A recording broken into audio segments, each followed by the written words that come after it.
जय हिंद साथियों, मेरा नाम नवीन कुमार है। मैं बॉर्डर सिक्योरिटी फोर्स में सब इंस्पेक्टर मिनिस्ट्रियल के पोस्ट पर ईस्टर्न जोन में पोस्टेड हूँ। सिक्योरिटी रीजन से मैं अपना एग्जैक्ट लोकेशन यहाँ पे शेयर नहीं कर पा रहा हूँ। साथियों, वर्तमान समय में मेरी तैनाती अंतर्राष्ट्रीय बॉर्डर पर है और यहाँ से बार बार घर की समस्या के समाधान के लिए छुट्टी आ पाना संभव नहीं हो पाता है। ये मेरी समस्या नहीं, किसी भी जवान की समस्या है, या यूं कहे कि यह समस्या नहीं है, ये उसका कर्तव्य ही है। साथियों, मैं बिहार मुजफ्फरपुर जिला के पताही नारायणपुर गांव का निवासी हूं। वहां पे एक छोटा सा मोहल्ला है रामचरित्र नगर। वहां पे मेरे बुजुर्ग माता पिता रहते हैं। मेरे पिताजी की आयु 70 वर्ष है। मेरी माता भी 60-65 वर्ष की बीच में है। उनके साथ मेरा छोटा भाई रहता है जो उनकी देखरेख करता है और उनकी सेवा करता है। पिछले कुछ दिनों से साथियों, मेरी माँ बहुत ज्यादा बीमार चल रही हैं। उनके हाथ, पांव, कमर, पीठ सब में बहुत तेज दर्द है। दर्द का आलम यह है कि वो अभी करवट भी ठीक से नहीं बदल पाती हैं। चलना भी मुश्किल हो रखा है। पिताजी अपनी अवस्था के कारण कोई मूवमेंट नहीं कर पाते हैं, ज्यादा दूर तक नहीं चल पाते हैं। छोटा भाई जो कि काफी ही सीधा साधा है, जितना उससे सक्षम हो पाता है वो बारीक देखभाल करता है। जो अपने शरीर से हो पाता है वो माँ की सेवा भी करता है।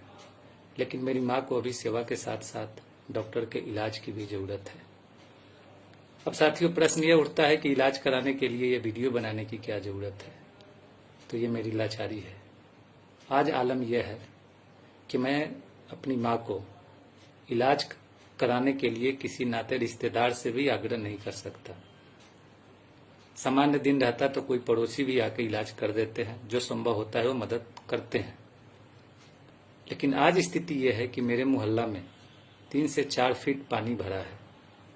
सड़क, नाला, खेत खलिहान सब एक बराबर है।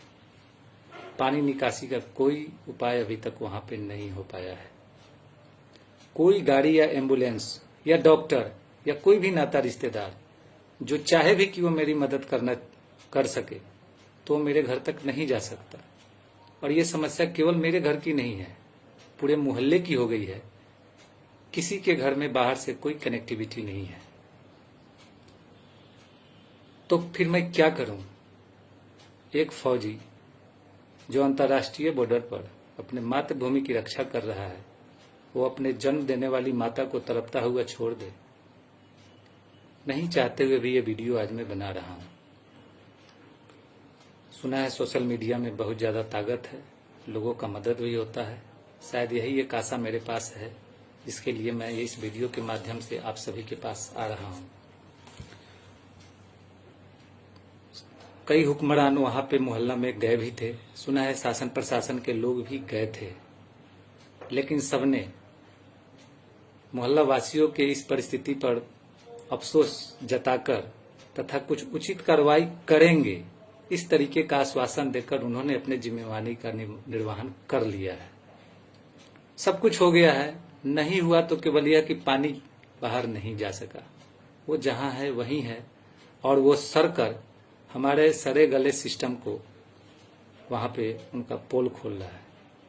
पानी आ तो रहा है पर जाए कहां?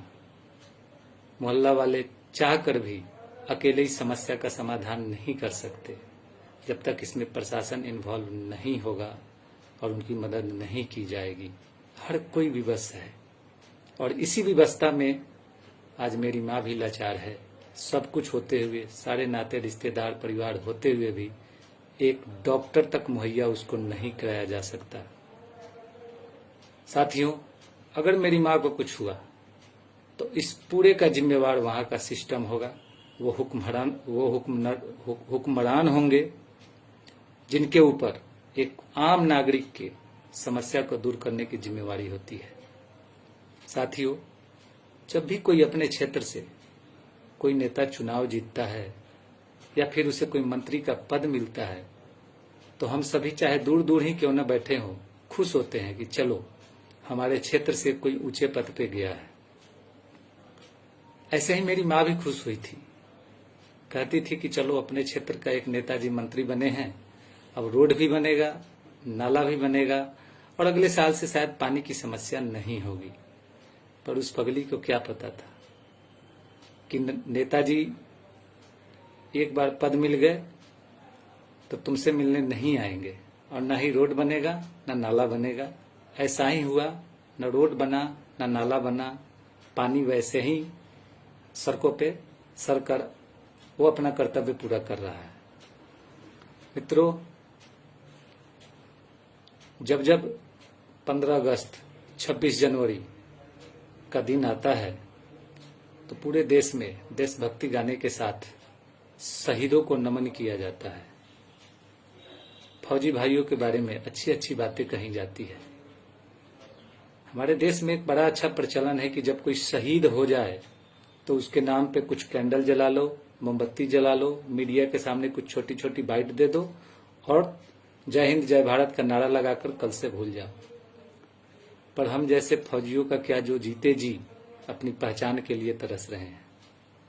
मैं एक फौजी हूं, मेरी पहचान किसी बड़े डॉक्टर से, बड़े लोगों से नहीं हो सकती। समाज में हमारा रहना बहुत कम होता है।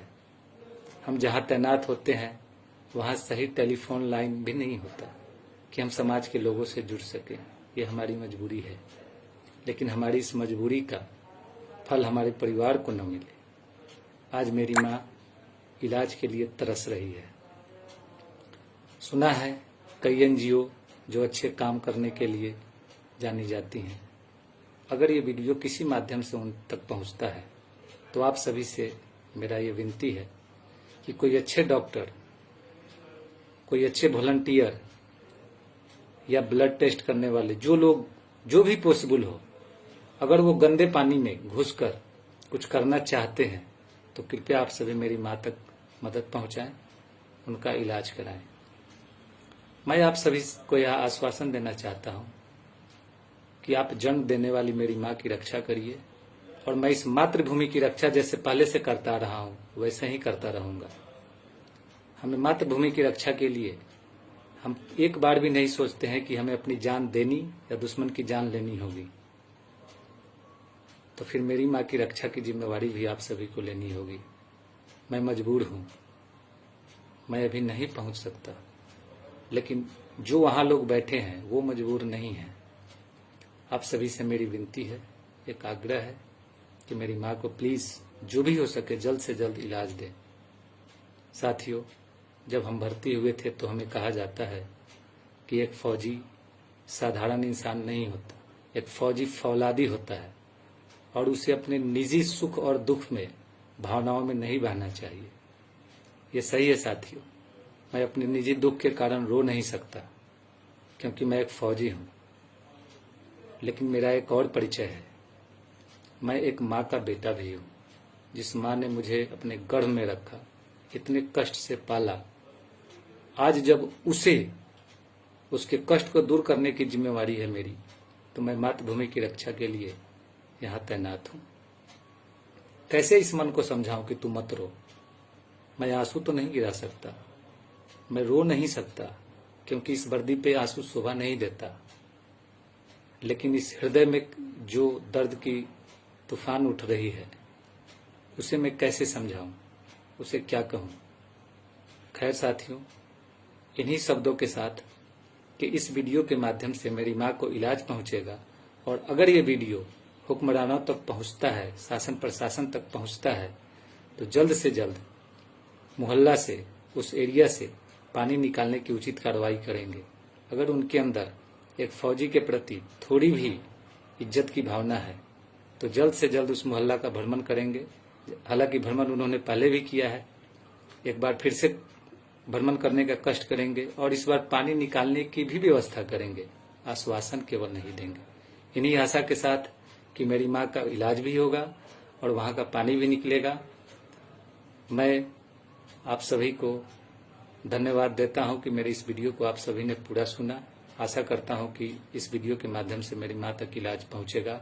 जय हिंद, जय भारत।